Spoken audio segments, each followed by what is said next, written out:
Et bonjour à tous, aujourd'hui je vais parler de la Battle Force Ewok. Alors comme la dernière fois je vais le faire sur Légion HQ parce que c'est relativement pratique et efficace. Et je vais faire un petit review de toute la faction comme je l'avais fait pour les rebelles.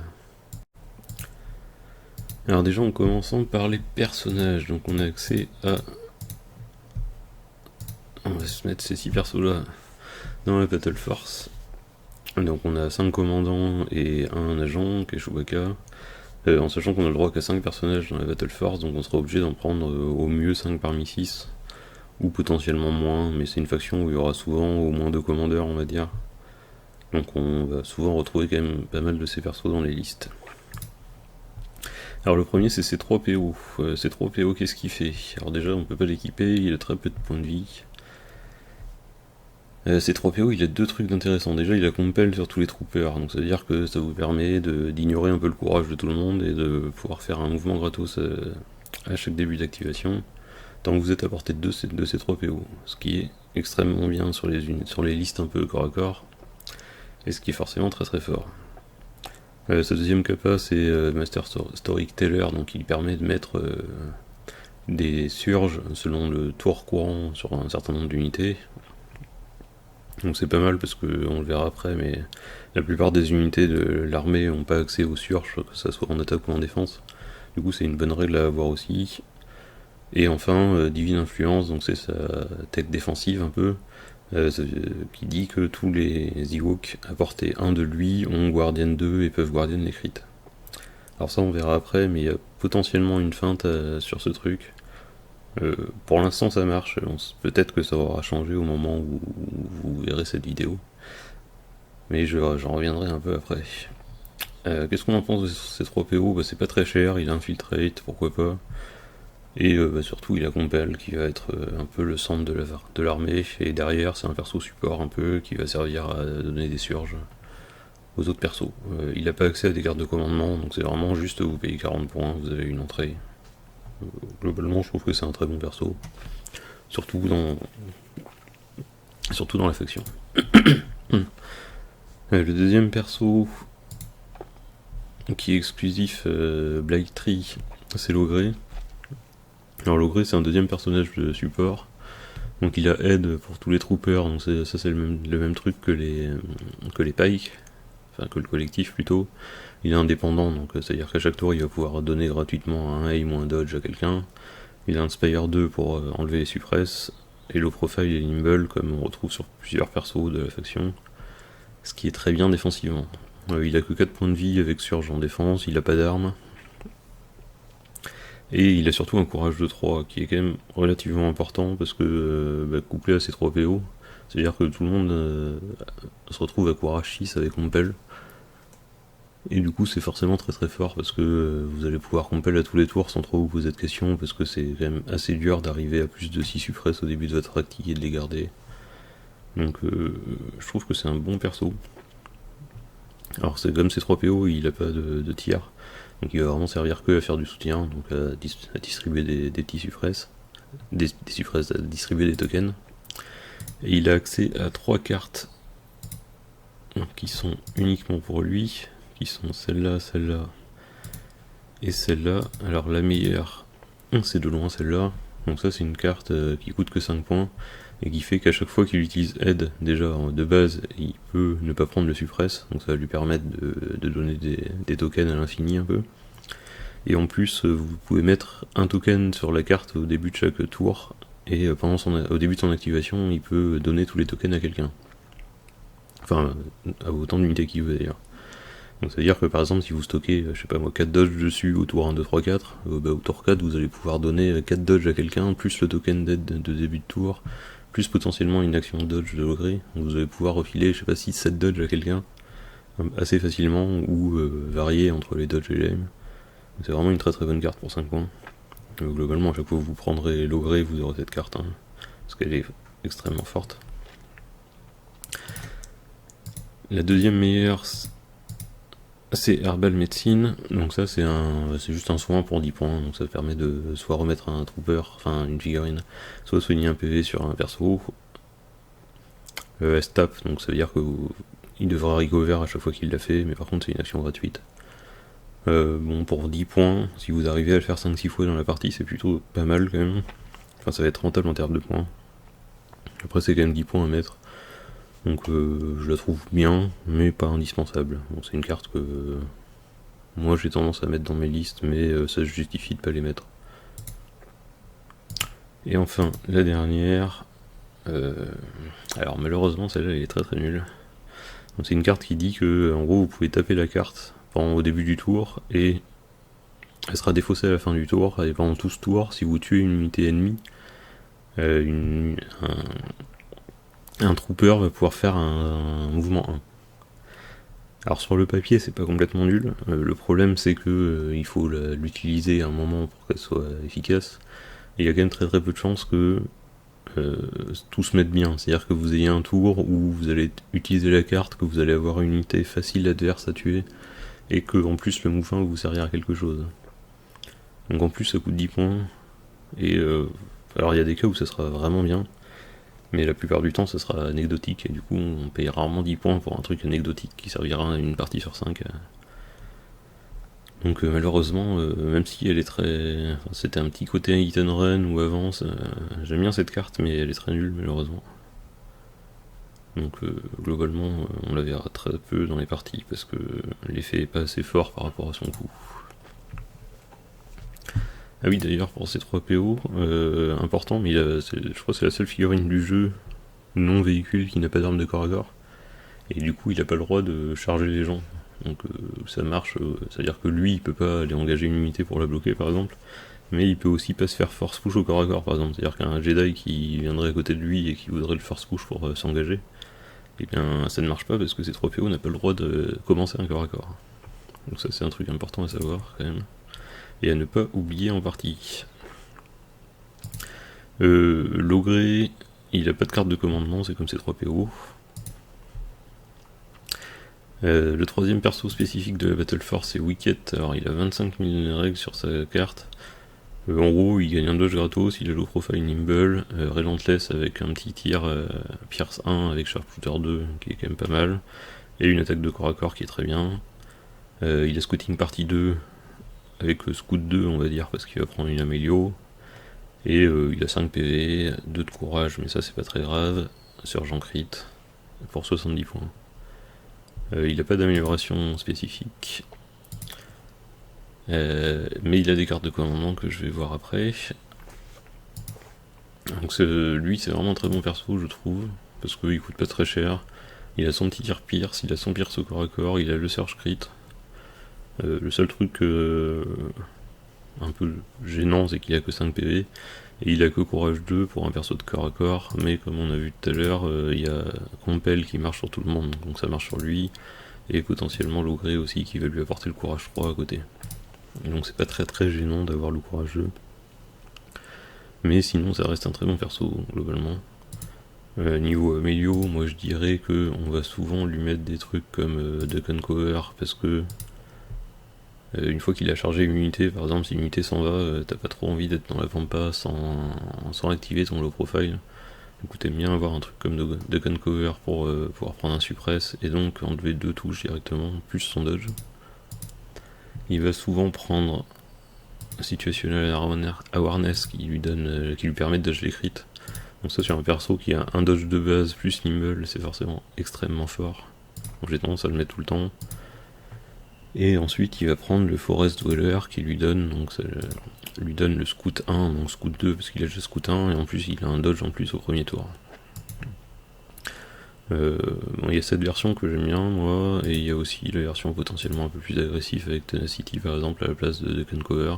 Parce que mine de rien il a une bonne attaque de corps à corps, donc rajouter un dé rouge c'est plutôt bien. Par contre il a que 5 PV, donc Tenacity il y a des chances que vous puissiez pas trop vous en servir. Donc voilà, globalement ça arrive à 83 points, le coût est très correct pour un perso de ce genre là. Et il fait quand même beaucoup de choses, mine de rien, parce qu'il a un peu toutes les règles du monde, qu'il a Scouting Party 2 qui est très bien, et que défensivement il tient la route. Donc ça c'est les 3 commandants qui sont exclusifs à la Battle Force, enfin qui sont exclusifs, qui sont des Ewoks, parce que Wicket se joue aussi en rebelle, contrairement aux autres. Et en plus de ces 3 là, donc on a accès à 3 persos, donc Leia, Léa, j'en ai déjà parlé en rebelle, c'est un perso qui est ok, elle a un bon tir, sharpshooter, même si elle tire que à range 2. C'est un perso un peu à l'ancienne, il ne coûte pas si cher que ça. Mais c'est un bon perso dans la Battle Force, surtout avec les cartes de commandement où j'expliquerai tout à l'heure. Le deuxième perso c'est Anne. Alors Anne je le trouve incroyable dans cette Battle Force, parce que globalement les problèmes de Anne c'est quoi? Les problèmes de Anne c'est 1 se faire engager, 2 les gros tirs, et 3 les critiques. Et dans cette Battle Force on corrige un peu ces 3 problèmes on va dire. Parce que se faire engager, j'en parlerai après, mais la Battle Force c'est surtout une liste de corps à corps. Du coup, Anne il est relativement bien protégé dans la... parce qu'il y a d'autres unités de corps à corps à côté qui pourront venir le désengager s'il se fait engager. Et surtout, il a accès à une carte qui s'appelle Estimate Leader, donc il a accès partout hein, forcément, mais qui est encore mieux là. Estimate Leader, ça dit que vous avez Guardian 1 sur les unités à portée 1. Enfin, sur les unités de corps à portée 1. Et pourquoi c'est bien? Parce que ces 3 PO, il y a une règle qui dit que les unités de corps, quand elles utilisent Guardian, elles peuvent annuler les critiques. Donc ça veut dire qu'actuellement, à moins que ça soit changé à un moment, vous avez genre Han Solo qui a porté 1 de 3 unités de corps, qui doivent être eux-mêmes à portée 1 de ces 3 PO, et ben ça vous permet d'enlever 3 crits à chaque tir, en sachant que vous enlevez en plus 3 touches parce qu'il a low profile. Donc ça veut dire que vous enlevez quasiment 6 touches à chaque fois, plus les dodges éventuels. Donc ça devient très très dur de le gratter Han sur des petits tirs de sniper, sur des petits crits qui traînent, ou des trucs comme ça. Donc tout ce qui craint ça va être la suppresse, mais vu que par exemple un perso comme Logré a Inspire 2, il va pouvoir lui enlever en plus quelques suppresses, et en plus il a Courage 3, donc Han n'a aucune chance de fuir. Donc je trouve que ça se met vraiment très très bien dans la Battle Force. Globalement ça va jouer sur des trucs comme ça, par exemple en Recon Intel et Close, ce genre de choses. Ça coûte 115 points, ce qui en fait un très bon perso, surtout qu'il a Pierce 2, enfin bref. Han ça reste un très très bon solo avec des très bonnes cartes de commandement. Le cinquième perso, le sixième pardon, accessible c'est Chewbacca. Donc Chewbacca l'avantage c'est qu'il marche très bien avec Han, parce qu'il a son teamwork. Du coup à partir du moment où on voit Han est très bien dans la Battle Force, il y a des chances que Chewbacca soit aussi très bien. Chewbacca il apporte quoi? Il apporte notamment de l'impact pierce au tir un peu, la Battle Force elle manque un peu de tir, donc c'est pas mal d'avoir ce genre de perso. Et globalement ça va s'équiper un peu comme... alors la spécificité quand même, c'est que pour moi il faut forcément lui mettre un size de l'initiative dessus. Parce que c'est le seul agent en fait. Alors que vous allez potentiellement avoir plein de commandants dans votre pool d'ordre. Chewbacca il sera tout seul, du coup s'il a pas d'ordre et que vous avez beaucoup d'activation, il lui faut un petit size d'initiative pour que vous puissiez au moins gérer son activation un tour. Parce que en sachant que Chewbacca il va rarement finir la partie quand même, parce que c'est pas très très compliqué à tuer. Du coup si vous pouvez gérer son activation pendant 2 ou 3 tours, normalement ça va suffire. Voilà pour les 6 persos accessibles. Je vais parler des commandes cartes directement, je pense. Donc les cartes de commandement, déjà qu'est-ce qu'on a? On a des cartes qui sont spécifiques à la Battle Force, qui sont Arboreal Assaut. Donc ça donne 2 ordres et ça permet de donner aux unités qui ont des ordres suppressifs et immobilize. Alors bon, je suis pas sûr que c'était prévu à la base, mais en fait ça donne Immobilize 1 aux armes, mais vu que les unités elles ont autant d'armes que de persos, bah en fait par exemple une unité de 6 elle va se retrouver avec Immobilize 6, donc dès que vous touchez un truc il pourra plus bouger quoi. Je sais pas si c'était prévu à la base, mais en tout cas c'est comme ça. Et en plus quand les unités SP touchent quelque chose, vous renvoyez l'ordre dans la poule, enfin c'est même pas touche, c'est dès qu'elles attaquent. Donc c'est une très bonne carte globalement. Ça donne des ordres que au Blight Tree, mais c'est une très très bonne pipe. La deuxième c'est Lock Trap. Alors Lock Trap, donc c'est un truc qui a 3 dés noirs, 2 dés rouges.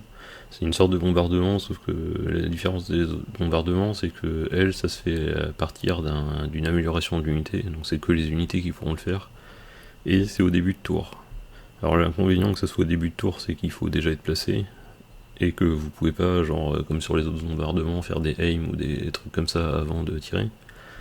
L'avantage c'est que c'est au début de tour, donc si vous êtes bien placé, que vous avez bien géré vos trucs pour par exemple récupérer le aim d'indépendant de l'ogré par exemple, et ben l'adversaire il peut rien faire en fait, parce que juste vous allez lui balancer le lock trap dans la tête avant qu'il puisse activer la moindre unité. Donc si vous êtes bien placé, qu'il a une unité un peu vulnérable, ça peut vite faire très très mal, parce que mine de rien c'est 5D pas dégueu, plus un aim potentiellement de l'ogré, avec impact 4 pire 5, donc ça fait très mal aux véhicules, ça fait mal aux infanteries.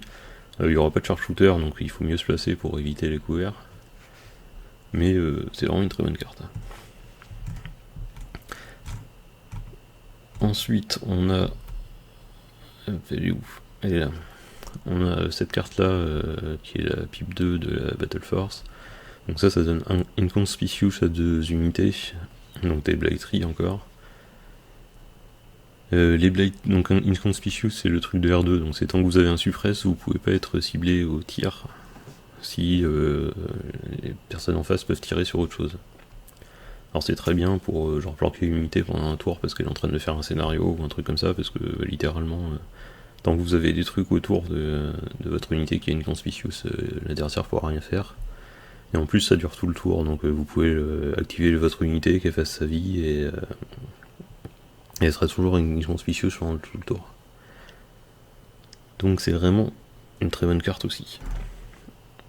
Et enfin, donc la pipe 3 de la Battle Force, donc qui est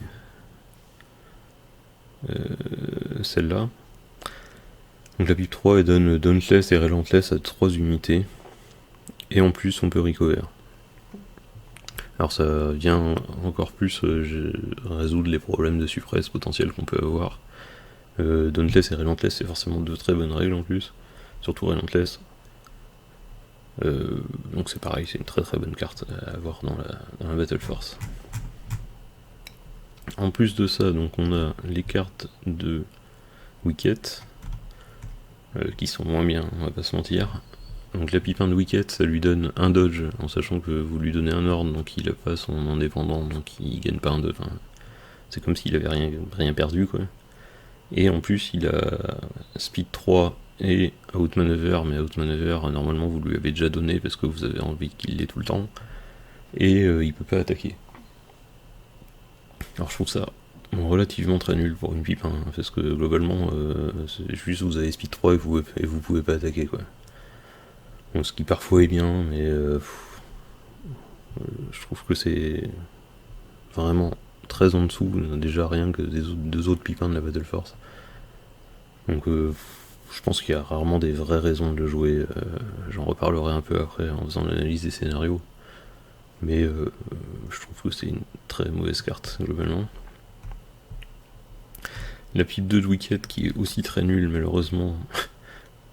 C'est donc vous pouvez choisir 2 unités à portée 2 de Wicket. Elles gagnent toutes un pion observation, et vous pouvez utiliser ce pion observation quand vous faites une attaque avec une unité pour avoir un surge to hit. Alors pourquoi c'est à chier? Déjà c'est à chier parce que ça donne un ordre à Wicket sans lui donner de dodge, et Wicket du coup il aura pas son dodge gratos du tour, donc ça c'est très chiant parce que ça le nerf défensivement énormément. Ça met que 2 observations, ce qui est quand même très peu pour une carte, pour une pipe 2. Et en plus, l'effet il sert globalement à rien parce que globalement, je sais pas si vous avez. Imaginons que vous avez une unité de 4 qui tape. Une unité de 4, c'est à peu près, on va dire grossièrement, une chance sur 2 de faire un surge. Et du coup, une chance sur 2 de faire un surge, ça veut dire que vous avez la carte, si vous dépensez l'observation, ça va vous ajouter 0,5 hit. Et vu que si vous aviez utilisé le pion observation pour relancer un dé, c'est aussi une chance sur 2 de toucher avec un dé noir. Donc globalement le deuxième effet de la carte il sert quasiment à rien, et le premier il est nul. Donc la carte est très mauvaise. Surtout quand on compare à d'autres cartes qui sont déjà pas forcément incroyables, mais mieux, qui mettent des observations et qui en mettent beaucoup plus avec un effet plus intéressant. Donc ça c'est globalement nul. Et la pipe 3 de Wicket qui est bien, contrairement aux autres. Donc qui est même très bien on va dire. Donc celle-là, elle donne courage infini, donc c'est un courage avec un trait, quoi, donc ça veut dire que vos unités n'ont pas de courage pendant ce tour, à Wicket et 2 unités. Et en plus, selon le nombre de pertes que vous avez fait, vous pouvez ajouter des dés blancs. Alors le deuxième effet, bon, est ok, surtout sur Wicket par exemple, mine de rien, sur Wicket, s'il a pris 3 PV par exemple, et qu'il fait un tir, au lieu d'avoir un dé noir au tir, il aura un dé noir et 3 dés blancs, avec son pire saint, donc c'est quand même très bien. Mais ce qui est bien sur cette carte, c'est surtout le courage infini, parce que le courage infini, ça fait quoi? Déjà, ça vous enlève tous vos suppresses pendant le tour, vous pouvez plus en gagner pendant le tour, mais surtout vous pouvez plus fuir. Donc, par exemple, si vous pouvez le faire, si vous le faites sur soit Wicket, soit Logré, soit ces 3 PO, c'est-à-dire toutes les unités qui sont en range 3 de ces 3 PO, elles pourront plus fuir. Donc si vous l'utilisez au tour 6 par exemple, ça veut dire que vos unités, vous avez aucune chance qu'elles se fassent suppress et qu'elles perdent un objectif important, ce genre de truc. Juste, il peut plus rien se passer avec cette carte, quoi. Donc globalement, c'est une bonne carte à avoir.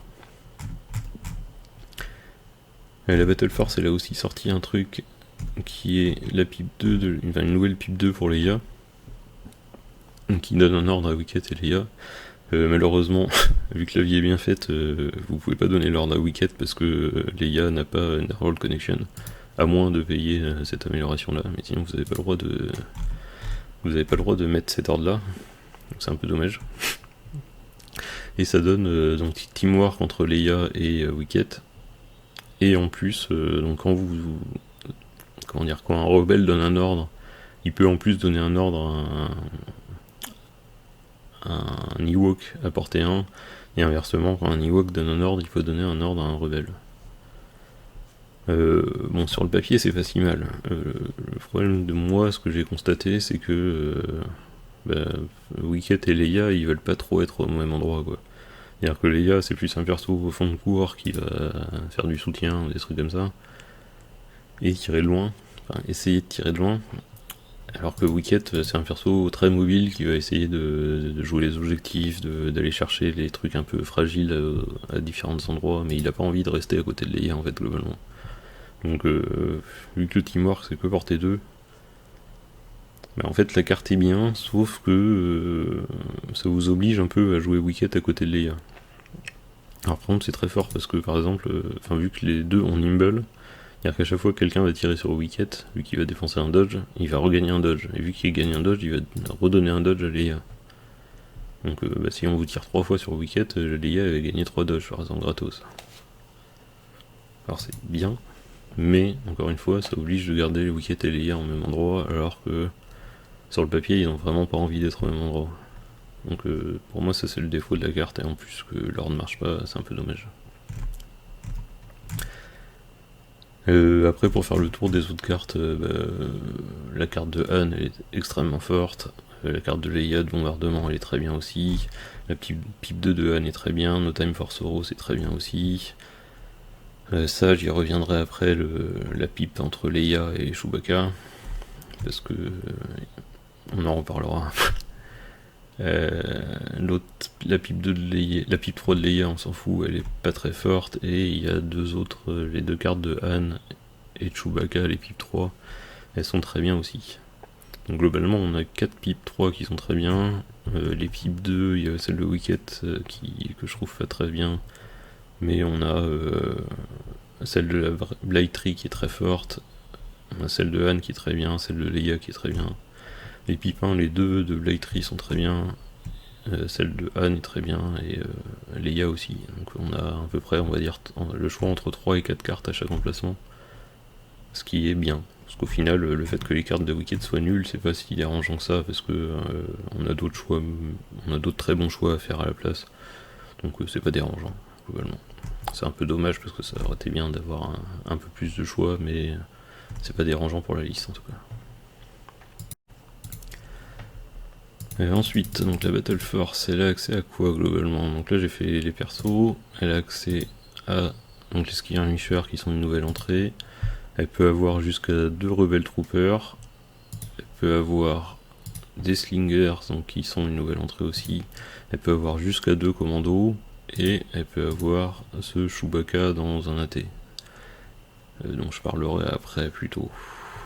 On va l'enlever pour l'instant. Et ensuite, donc la Battle Force, elle a accès à donc les Skirmishers qui sont une nouvelle entrée, elle peut avoir jusqu'à 2 Rebel Troopers, elle peut avoir jusqu'à 2 commandos, et elle peut avoir ce Chewbacca dans un AT. Donc je parlerai après plutôt. On va l'enlever pour l'instant. En sachant que donc l'une des contraintes de la Battle Force aussi, j'en ai pas parlé, mais vous êtes obligé d'avoir 2 unités rebelles dans votre liste. Donc ça veut dire que soit vous pouvez prendre genre Anne et Leia par exemple, ça fait 2 unités rebelles, soit Anne et Chewbacca agent, ça fait 2 unités, soit mettre des rebelles troopers, mais vous êtes obligé d'avoir 2 unités dans votre liste. Donc les skirmishers, qu'est-ce que ça fait? Donc c'est juste le profile, ça ignore les terrains diff, et ça a juste un dé noir au corps à corps, ça surge pas, ça a un PV 40 points. Alors, sur le papier, c'est un peu nul. Parce que, en gros, c'est des B1 qui tirent pas, mais qui font du corps à corps. Sauf que, arriver au corps à corps, c'est un peu compliqué dans la vie quand même. Et 40 points, c'est relativement cher pour ce qu'ils font. L'avantage de ces trucs quand même, c'est que low profile, ça veut dire que si le mec en face il a pas des gros pools de dés pour vous tirer dessus, il va souvent pas faire beaucoup de dégâts, même si tous les PV que vous allez prendre vous allez perdre parce que vous sauvegardez pas. Mais si vous arrivez à réduire un peu la puissance de feu adverse, vos IO qui risquent de survivre quand même relativement longtemps. En Amélio, ils ont accès à 2 trucs. Donc sont... Oula. Donc ça c'est leur arme lourde qu'ils ont accès. Donc c'est juste un dé noir avec Pierce Impact 1 pour 15 points. C'est une bonne arme lourde globalement, par contre c'est que du corps à corps, donc c'est toujours le même problème, c'est que pour faire du corps à corps il faut arriver au corps à corps, ce qui est pas forcément toujours simple. Et ils n'ont pas accès à une arme lourde de tir par exemple, ils ont vraiment accès que à ça. Et l'autre c'est le trappeur, donc le trappeur c'est 10 points pour 1 PV. Alors en sachant que par exemple les B1 ils coûtent 38 points et c'est 4 points B1 de base. Donc là vous payez 6 points de plus juste pour avoir un upgrade en plus, bon, c'est très nul. Le seul truc bien de ça, c'est que, comme on disait au début, c'est qu'il faut forcément avoir un trappeur pour faire le lock trap. Donc globalement, vous allez souvent en mettre au moins un dans votre liste juste pour pouvoir jouer la carte de commandement. Sinon, c'est un peu nul, hein, parce que 10 points pour un PV alors que vous payez 4. Vous payez quoi Vous payez pardon, 40 points et 6, c'est pas du tout rentable. Donc globalement à éviter. En plus de ça, on a accès donc à 2 améliorations spécifiques. Donc qui sont ça. Alors bon, ça malheureusement ça fait partie des trucs très très nuls de la Battle Force. Ça c'est une amélio où quand vous arrivez au corps à corps d'un truc, vous pouvez lui enlever une arme lourde, un JR ou un armement qui est pas unique ni limité. Donc ça marche à peu près sur rien, à part les armes lourdes des unités en gros. Et vous perdez un PV dans votre unité. Et en plus vous défaussez la carte. Et en plus ça vaut 8 points. Franchement si ça valait 0 points, on l'utiliserait rarement. Donc là 8 points, on va jamais la payer. Donc malheureusement c'est une upgrade qui ne sert à rien parce qu'on ne la verra jamais dans aucune liste. Tellement c'est à chier. La deuxième upgrade qui elle est très bien, mais malheureusement limitée, donc c'est une carte, donc Call to Arm, donc il y a 2 points, là ça veut dire qu'on va vous faire mettre que 2 dans votre liste malheureusement. C'est une carte qui s'engage et elle vous donne charge pendant ce tour et en plus elle vous donne un suppress. Ce qui est chiant sur cette carte c'est qu'elle s'engage, donc comme on a vu tout à l'heure c'est qu'il y a une carte de commandement qui vous permet de recover, qui est je sais plus laquelle. Je vais la virer. Non c'est celle-là. Ouais c'est ça, c'est la pipe 3 qui permet de recover. Donc ça permet de récupérer cette carte, enfin de pouvoir recharger une autre fois dans la partie potentiellement. Alors il y a l'effet en plus de donner un suppress. Alors donner un suppress c'est pas mal parce que ça vous permet de tout le temps avoir le cover au moins 1 pour le low profile. Et ça vous permet d'activer vos trucs là d'inconspicuous par exemple pendant le tour, sans vous être fait tirer dessus. Donc ça c'est pas mal. Le problème c'est que d'ailleurs j'ai oublié d'en parler, mais la Battle Force, la spécificité de la Battle Force, c'est que tous les Ewoks n'enlèvent pas un suppress à la fin du tour, ils gardent leur suppress à l'infini. Sauf quand ils les enlèvent au début de leur activation en lançant des dés. Mais sinon, par défaut, ils perdent pas de suppress. Donc ça fait que, par exemple, si vous chargez un truc à la fin du tour, vous allez prendre un suppress, vous n'allez pas l'enlever, donc si vous activez au tour prochain, en fait vous avez 2 chances sur 3 de perdre une action parce que vous serez engagé. et vous aurez un suppress. Donc il faudra l'enlever en faisant un symbole sur un des blancs. Donc c'est un peu gênant quand même. Ça a un côté, parfois ça sera bien, mais parfois ça sera chiant. Donc, on va dire que c'est ok. Et l'autre upgrade à laquelle ils ont accès, c'est celle-là qui donne scout 1 et qui donne un dodge au premier tour. Donc ça vous permet d'avoir du scout un peu sur toute votre armée. L'inconvénient c'est que de base les unités elles ont que un seul slot de training. Donc sans payer le trapper, vous allez devoir choisir entre le forest dweller ou le call to arms. Et donc par exemple si vous voulez les deux sur la même unité, vous êtes obligé de payer les 10 points de trapper, plus les 15 points de lui, plus les deux amélios, donc sont genre ça et ça. Donc au final vous vous retrouvez à 73 points l'unité, qui fait, bon certes ils sont 8, mais ça fait que du corps à corps, donc c'est un peu compliqué potentiellement. Pour moi dans les versions bien, il y a cette version là, mais qui est un peu chère par contre.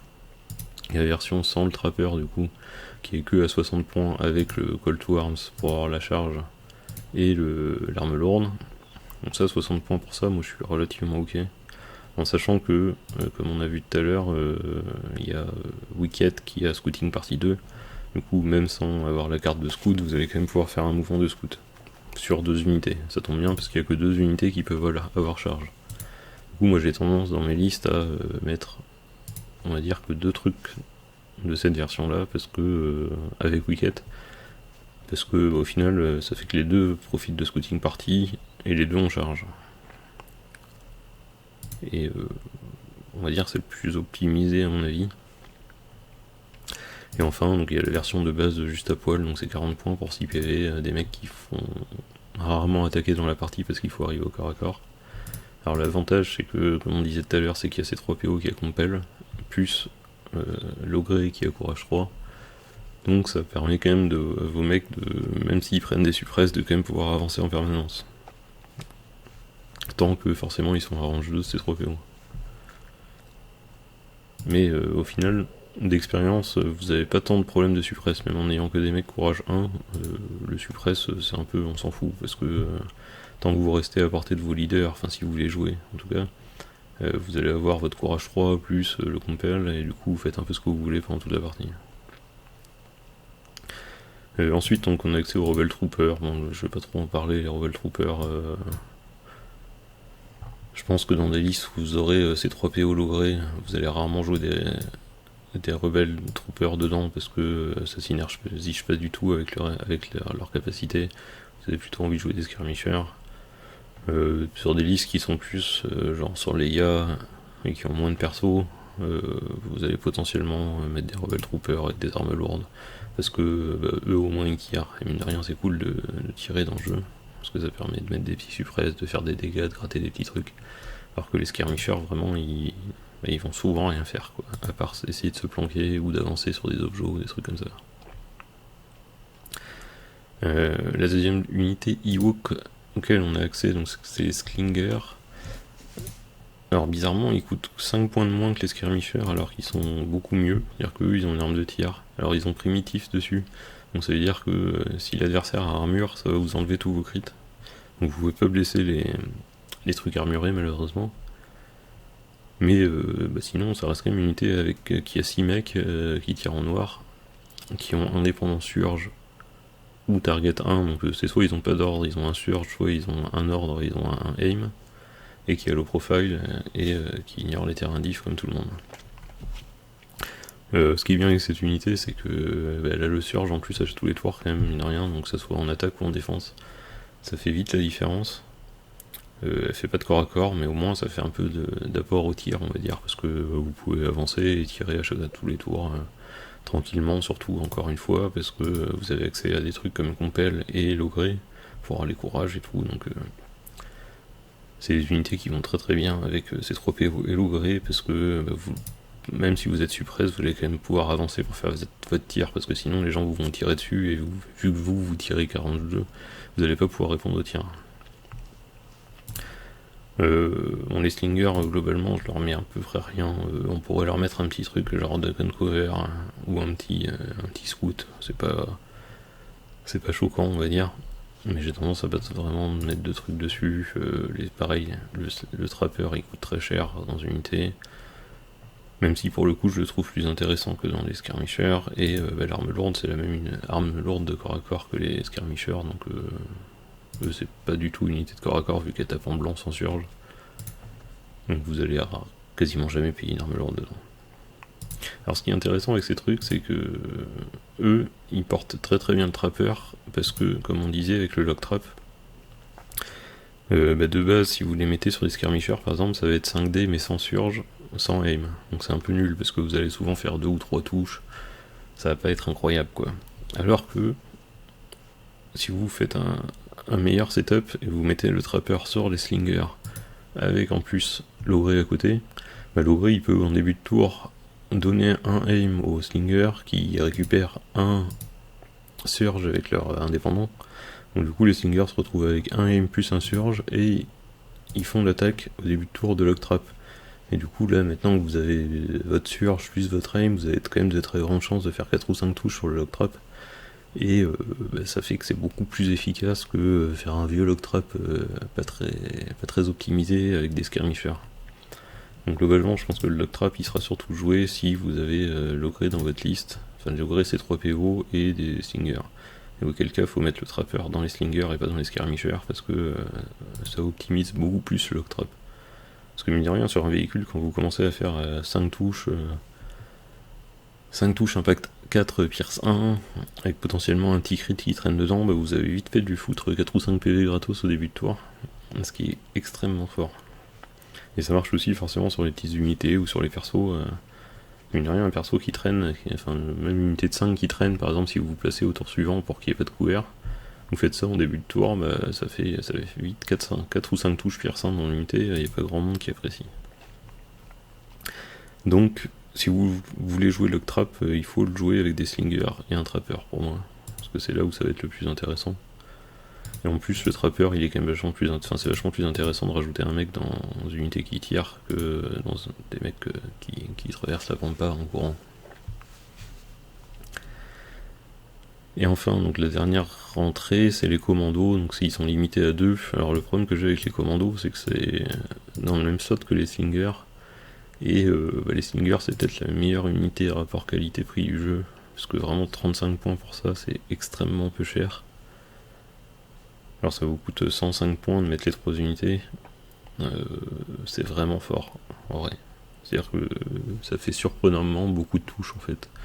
Avec l'indépendant, plus les tokens que vous allez récupérer à droite à gauche, ça fait vite 4-5 touches à chaque tour sur un truc qui est pas forcément couvert. Donc surprenamment c'est très fort. Leur seul problème c'est qu'ils peuvent pas blesser l'armure, mais sinon c'est vraiment une très bonne unité. Donc le problème des commandos c'est que ça se bat avec les singers, et je trouve que les commandos sont quand même relativement moins bons par qualité-prix. L'avantage des commandos c'est qu'ils peuvent prendre un petit sniper pour avoir un peu plus de pierce dans la faction, et de la HP velocity, plus un peu de range, enfin ça apporte des choses différentes des singers. Donc pour moi, le choix entre commando et slinger, ça va surtout dépendre de qui vous prenez. C'est-à-dire si vous avez des bases plutôt avec C3 PO et l'ogré, vous avez plutôt tendance à prendre des slingers parce que ça synergise très bien avec. Et si vous avez passé perso et que vous avez plutôt Leia par exemple, les commandos c'est pas déconnant parce que même si c'est beaucoup plus cher, ça apporte quand même de la bonne puissance de feu plus du pierce. Donc ça reste forcément une très très bonne unité.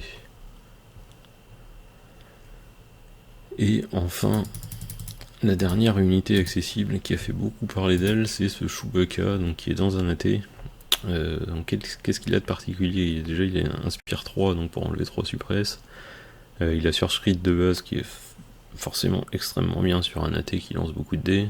Il a autant de PV qu'un AT normal. Et il a un Cognito. Donc un Cognito c'est... tant que Chewbacca n'a pas attaqué, il peut pas se faire attaquer par les gens qui sont pas à range 1 de lui. Du coup, globalement, tant qu'il n'a pas attaqué, il n'y a personne qui va l'attaquer, quoi.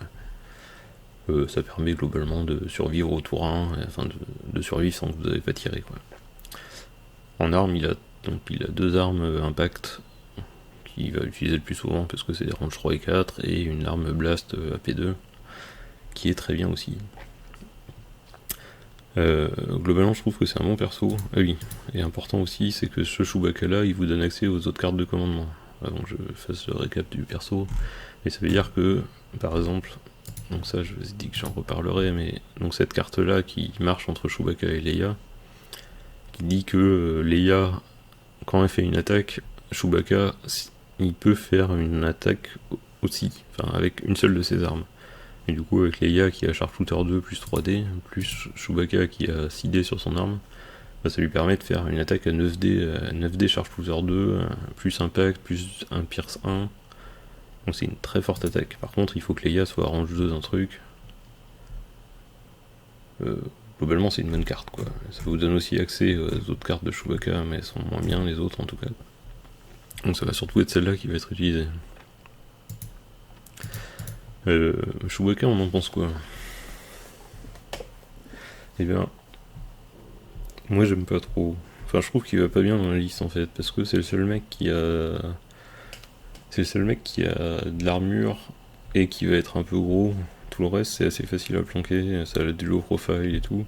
Alors que lui, sa seule protection, c'est incognito, mais bon, si vous voulez qu'il fasse des trucs, il va devoir tirer et il va perdre son incognito. En plus, actuellement, il y a beaucoup d'anti-armure, mine de rien, dans les listes.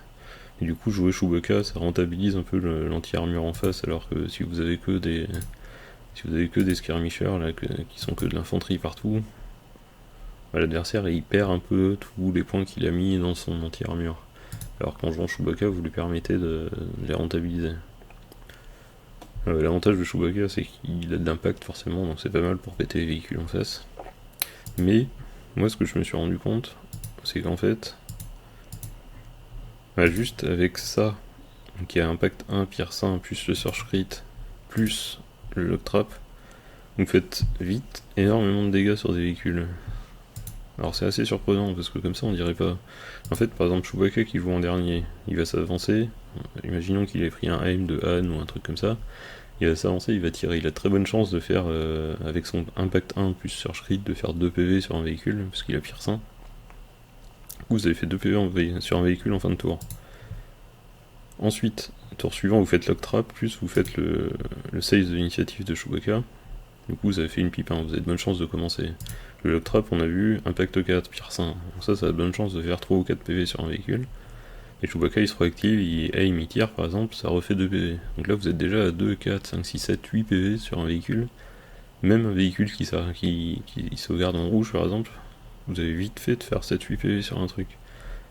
Et 7-8 PV, bah, au pire, ça va péter le. Ça va lui forcer à faire un G sur la table des cassés là. Et ça va juste casser un certain nombre de véhicules. Donc au final, juste avec le petit Chewbacca, je trouve qu'il y a déjà assez d'anti-armure pour faire des trucs, quoi. C'est pas forcément indispensable d'avoir ce Chewbacca là, qui au final, bah, déjà il coûte cher dans une liste où tout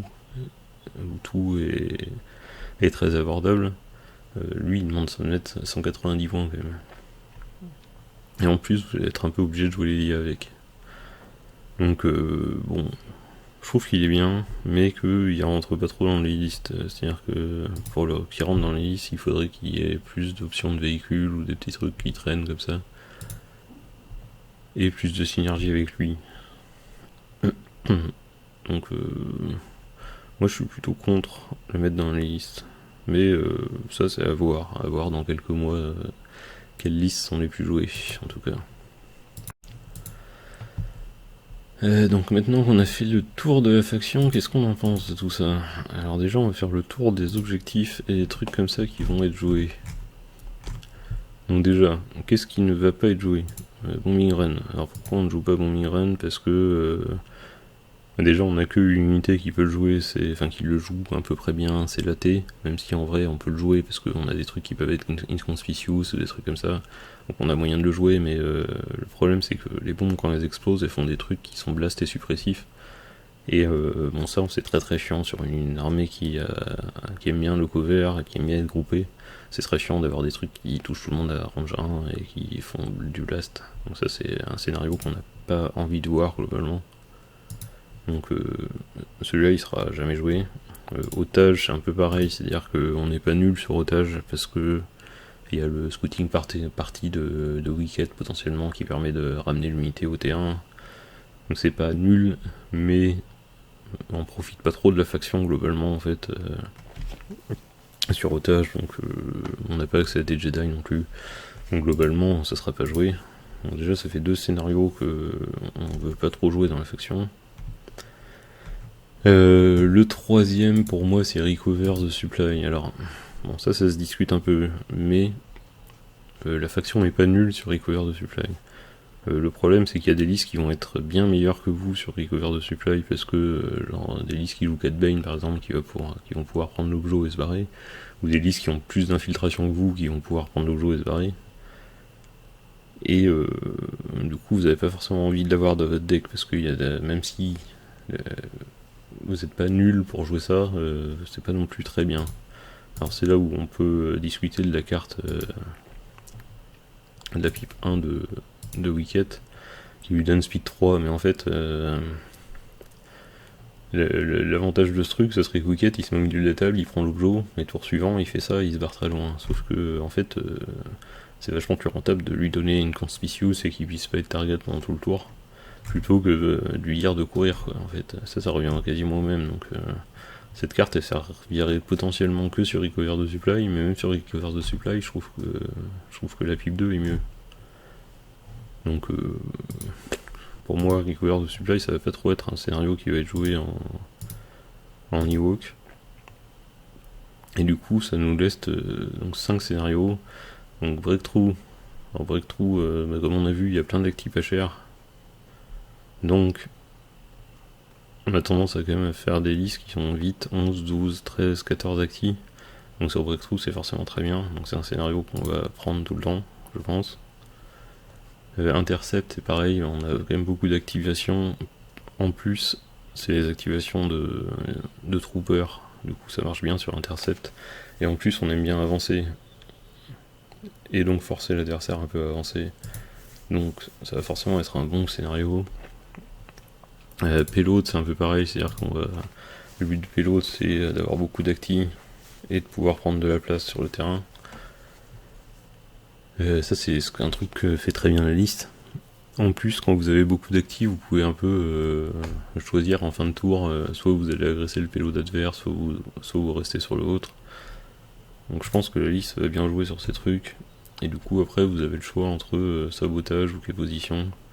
Je sais que les gens aiment beaucoup position, mais moi je trouve que c'est un scénario qui est vraiment à chier à jouer. Donc je ne le mets jamais dans mes decks. Donc moi j'aurais plutôt tendance à mettre ça en scénario la plupart du temps avec les listes, en sachant que les gens vont plutôt jouer ça. Mais même que position c'est pas si bien que ça, parce que même si vous avez genre 12, 13, 14 actifs dans votre liste, on peut se dire que c'est bien, sauf que si le mec en face a des véhicules, bah, vous avez pas tant de trucs que ça pour tuer les véhicules. Donc ça peut être chiant s'il en a plusieurs. Et les véhicules c'est très fort sur préposition parce que il suffit que vous ayez pas de chance que le décor central ça soit un petit décor où le véhicule en face puisse se mettre complètement dessus.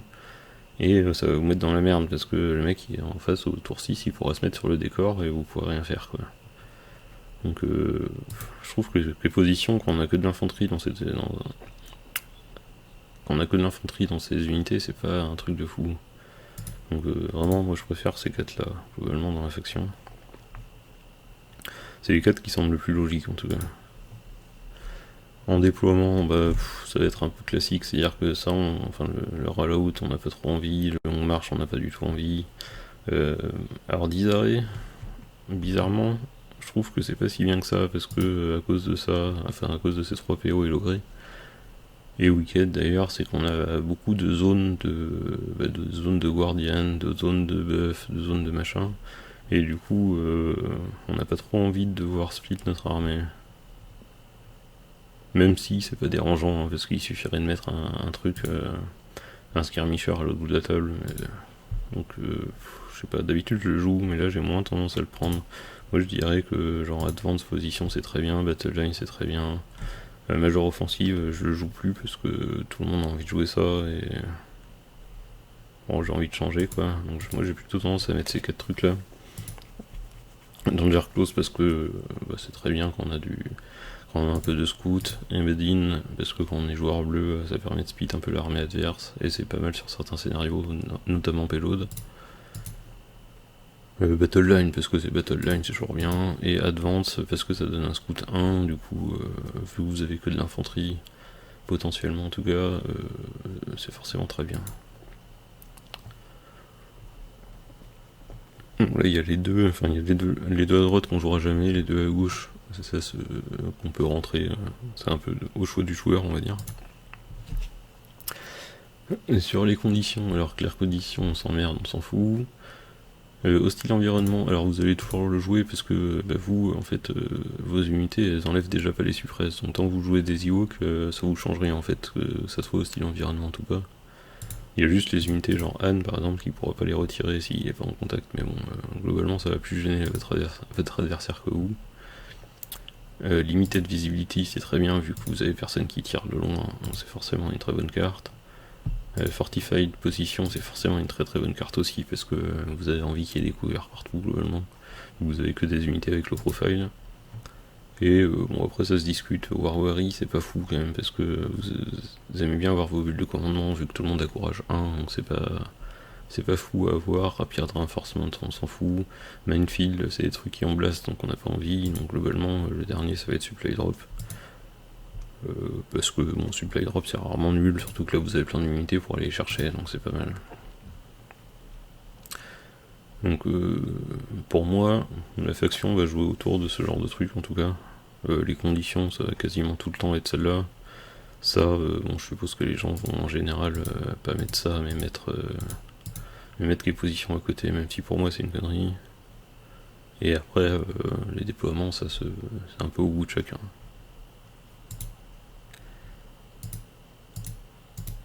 Une fois qu'on a fait ça, on peut passer aux listes, on va dire pressenties à jouer. Dans les listes, qu'est-ce qu'on va retrouver? Donc déjà on va retrouver les listes un peu éclatées. Ça c'est la liste un peu que tout le monde a envie de jouer, genre, je pense actuellement. C'est une liste genre avec Laté, avec Leia, Wicket, peut-être pas les autres, avec pas mal de...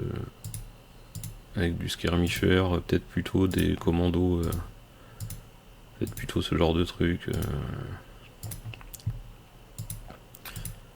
Tac, on est où là? Alors on va dire un truc comme ça, donc ça va tourner autour de 11-12 activations selon ce que vous mettez, selon si vous avez envie de jouer des C3PO, des Logré, des Han Solo, des trucs comme ça. Mais ça va souvent tourner autour de ça, à ajuster forcément en mettant les équipements et tout, comme j'ai montré au début. Mais on va arriver à peu près 11-12 actifs, c'est plutôt Gunline parce que y a quand même les commandos, Chewbacca, il y a Leia, il y a Wicket, enfin, en fait la plupart des trucs de l'armée tir à part les skirmishers. Donc ça c'est la liste un peu classique je pense qui sera jouée par la plupart des gens. Je pense pas que ça soit la plus forte parce que comme je disais ça c'est quand même assez fragile et c'est pas la solution universelle à tous les problèmes quoi. Et les commandos c'est pareil, c'est un peu fragile aussi. Donc je trouve pas... Enfin la liste c'est bien forcément, mais je pense pas que ce soit la meilleure liste à faire en tout cas dans cette Battle Force. Mais ce sera probablement la plus jouée. Déjà parce que ça demande pas trop de... Enfin moins d'unités, par exemple là vous pouvez vous dire... avec des gens qui ont déjà des rebelles... vous mettez 2 rebelles à la place, et là globalement vous avez juste à acheter on va dire 4 ou 5 boîtes d'Ewok, et si vous avez déjà les persos rebelles, la T qui traîne, vous avez votre liste quoi. Donc c'est moins cher à acheter.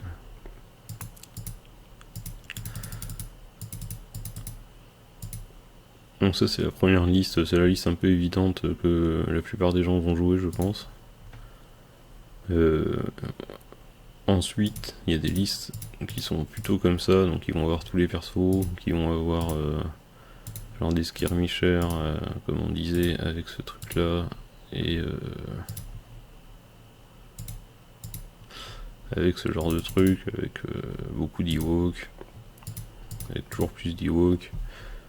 Donc là par exemple je suis à 14 acti, alors en sachant que 14 acti c'est le maximum parce que là je peux rien mettre d'autre en fait, parce que je peux pas mettre d'autres persos, enfin j'ai pas le droit de mettre le Chewbacca parce que j'ai déjà 5 persos. Et tous mes autres slots sont remplis à part le Chewbacca, mais lui il coûte trop cher donc je peux pas le rajouter. Donc là il vous reste en gros 70 points pour compléter les équipements de tout le monde. Peut-être mettre plus de skirmishers avec des trucs, mettre des petits trappeurs qui traînent, des trucs comme ça. Ça c'est la deuxième liste à 14 actifs qui sera à mon avis pas mal jouée et qui je pense est plus forte que l'autre. Donc le principal choix dans cette liste c'est est-ce qu'on joue Leia ou est-ce qu'on joue Chewbacca, parce que on peut pas mettre les deux. L'avantage de Chewbacca c'est qu'il combatte avec Han alors que Leia il combatte plutôt avec Wicket. Donc après c'est un choix, Chewbacca il est un peu plus anti-armure. Il a son Guardian 3 aussi quand même qui est plutôt pas mal. Mais bon après c'est un choix entre les deux. Mais de toute façon globalement ça va. Enfin vu qu'on est capé à 14 activations, là c'est vraiment juste de savoir qu'est-ce qu'on met en équipement, qu'est-ce qu'on met à droite à gauche, quel perso on préfère entre les trucs, quelle carte de commandement on choisit. Parce que mine de rien, selon si vous prenez genre toutes les cartes de Han ou vous prenez plutôt toutes les cartes de Leia, la liste va pas du tout jouer de la même façon. Parce que alors une fois que vous avez vos cartes de Leia, notamment celle-là, ça vous force à jouer un peu plus concentré. Alors que les cartes de Han, c'est plutôt des trucs pour casser le plan de jeu adverse, on va dire. Donc là-dessus c'est intéressant parce qu'il y a pas mal de choix quand même à faire. Pour savoir entre Leia, entre Chewbacca, les cartes de com et tout. Et après, bon, il y aura forcément des listes un peu intermédiaires, on va dire, où il y aura peut-être pas genre ça, hein, mais on aura peut-être moins de trucs comme ça, mais à la place on aura les commandos avec des armes lourdes. Et on aura peut-être une actine moins, encore c'est même pas sûr. Peut-être une liste un peu plus hybride entre les deux, avec peut-être plus d'armes lourdes ici. Bon, c'est dommage, comme je disais au début, c'est que le problème c'est que les armes lourdes sans le Call to Arms, c'est quand même pas fou. Du coup, ça fait vite cher quand même de foutre des trucs armes lourdes comme ça. Même si ça reste, c'est ok quoi, mais c'est un peu cher. Donc il y a peut-être des trucs plutôt comme ça qui vont sortir là. Plutôt en 13 actifs, donc une activation de moins, mais plus d'armes lourdes, donc plus d'impact, plus de pierces au corps à corps, un peu plus agressif. Moi je suis curieux de voir vers quoi la faction va se diriger là dans les prochains mois quand même. De toute façon il n'y a pas 150 000 listes possibles, donc niveau list building ça va forcément se jouer un peu sur les équipements, sur les choix de scénar, sur les choix de commandes. Et après le choix entre AT ou pas AT principalement. Tout le monde dit que l'AT est indispensable, mais je suis vraiment pas d'accord avec ça, et je pense que ça va changer dans les prochains mois. Donc les gens vont se rendre compte que c'est potentiellement mieux sans l'AT quand même. Et je suis aussi surtout curieux de voir comment la liste va se jouer. Parce que ce que je crains un peu avec tout ça, c'est que forcément là, quand vous mettez vos unités, concrètement vous avez que des mecs qui tapent que au corps à corps, donc qui font pas grand chose en fait, parce que globalement vos mecs qui ont que une attaque de corps à corps, ils vont rarement se retrouver au corps à corps, parce que c'est compliqué d'arriver au corps à corps sans charge, et que vous allez rarement pouvoir faire un move et aller taper sur quelqu'un. Et du coup, ce que je crains un peu avec cette armée Ewok, c'est que ça se transforme en je campe, j'ai toutes mes unités qui se mettent juste des dodge et des stand-by, ou qui dodge et move à tous les tours juste pour se planquer au maximum.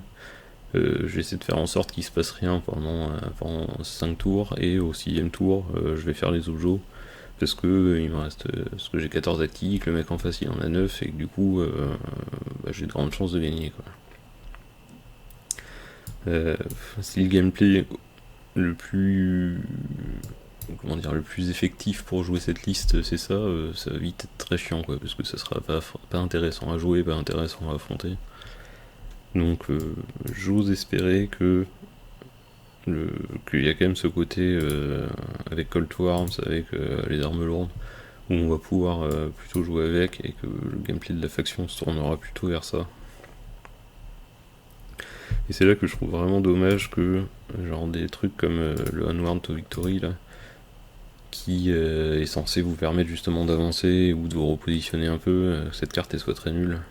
C'est dommage parce que genre cette carte, si au lieu de la défausser, ça serait une carte permanente par exemple. Parce que quand on y réfléchit un peu, dans une partie, genre sur une liste qui a 8-9 actifs, vous allez rarement tuer plus de 3-4 actifs quoi. Donc ça veut dire que sur vos 6 tours, vous allez faire genre 3 moves speed 1 avec vos unités. Bon, c'est pas incroyable. Alors parfois ça va être très bien parce que ça va vous permettre de vous repositionner au bon endroit, machin, ça va être incroyable. Mais bon, vous payez 10 points pour ça quand même, donc c'est pas donné non plus. Et ça donnerait un peu de cachet à la faction, quoi. Parce que ça, c'est censé être une carte qui vous permet de faire des trucs, enfin qui différencie un peu la faction du reste. Sauf que vu qu'elle est nulle et qu'elle est utile que pendant un tour, et ben malheureusement on perd un peu le cachet qu'elle est censée donner. Et c'est pareil avec ces cartes là les Curiosity là, qui sont censées être le truc un peu fun des Ewoks. Bah, vu que la carte est nulle et qu'elle coûte trop cher, bah, personne va la jouer et du coup c'est vrai que comment dire, la faction perd un peu ce cachet Ewok. Au final on pourrait remplacer les figues par n'importe quoi. En mettant genre des rebelles de base, ça serait pareil quoi. Avec les mêmes règles, ça choquerait personne. Je trouve ça dommage qu'il n'y ait pas du tout ce côté bordélique un peu des Ewoks, alors que là on se retrouve au final avec beaucoup de placements parce qu'il faut être à portée 2 de ces 3 PO, il faut être à portée 1 de ces 3 PO, il faut être à côté de Wicket, il faut être à côté de Logray pour ces trucs, faut machin, machin, machin. Enfin, c'est beaucoup de micro-placements au final. Alors que bon, quand on pense Ewok, on pense plutôt à du bordel, quoi. Genre un truc un peu plus fun qu'on pourrait retrouver genre les Skaven à Battle par exemple, ou les Gobelins. Enfin, plus s'orienter sur ce genre de truc. Là, je trouve ça dommage que ça rende pas trop l'esprit de l'armée, en tout cas. Même si, encore une fois, c'est pas. Enfin, j'aime bien les jouer, mais on n'a pas trop l'impression de jouer Ewok, quoi, globalement. Et ça, je trouve ça un peu dommage. Parce que ils se sont un peu ratés là-dessus. Mais ça serait très facile à corriger, franchement, juste ils changent un peu cette carte, ils changent 2-3 trucs, et ça serait bien. Même pareil, dans les bonus de faction, au lieu qu'il n'y ait aucun bonus de faction, ils pourraient mettre genre une sorte de com jammer sur tout le monde pour bah, le côté c'est le bordel, il y a des Ewoks partout, on n'arrive pas à donner des ordres, quoi, par exemple. Et du coup, ça motiverait un peu plus à jouer les Ewoks en mode corps à corps, j'avance, plutôt que de les garder en derrière pour jouer les scénarios. Enfin, c'est vraiment des trucs, faut attendre de voir quelques mois pour voir comment c'est joué et ce que l'armée donne. Je pense pas que ça soit très fort, je pense pas que ça soit nul non plus. Je pense que c'est des listes qui vont se jouer, qui vont bien se jouer, qui vont être efficaces. Et c'est juste dommage ce côté où on ressent pas trop le côté Ewok. Mais sinon, je pense que c'est une très bonne faction. Et j'espère que ça va apporter un peu de fraîcheur au jeu et que ça va pas apporter des trucs qui vont juste se planquer pendant 5 tours et où on va se faire chier, quoi. Donc à voir. Rendez-vous dans 6 mois pour, pour la conclusion de cette affaire, pour voir comment ça a évolué. Et merci d'avoir suivi cette vidéo.